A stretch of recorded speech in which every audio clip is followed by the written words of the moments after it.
Welcome back to Endangered Species Spotlight. This week we are talking about the Table Mountain ghost frog. The Table Mountain ghost frog is a very, very rare species of frog that's only found within a range of a few kilometers on the slopes of Table Mountain in South Africa.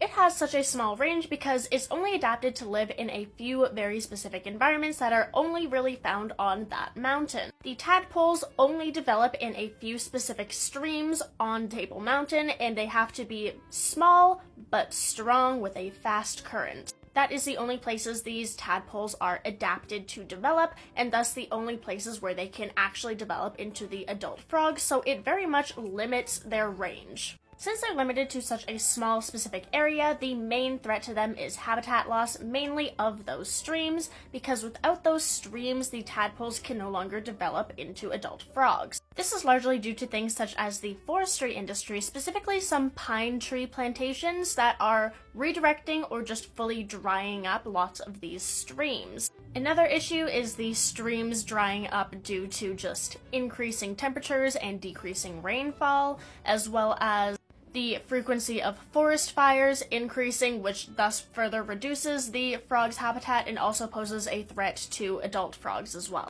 Tourism is another threat to them because people like going to Table Mountain. It's a very popular tourist spot, so with people brings things like litter, pollution, and also accidentally harming both the environment and the frogs and the tadpoles. Now, I couldn't really find anything on whether or not that the habitat that these guys live in is protected. I would assume, since Table Mountain has a number of endemic and endangered species, that there are areas of it that is protected. However, I could not find whether or not that these guys' specific habitat is protected or not. There are organizations that are doing conservation, so there is conservation efforts going on. I just couldn't find a lot of detail on them, but hopefully these guys will get protected and survive long enough to be able to have their population recover.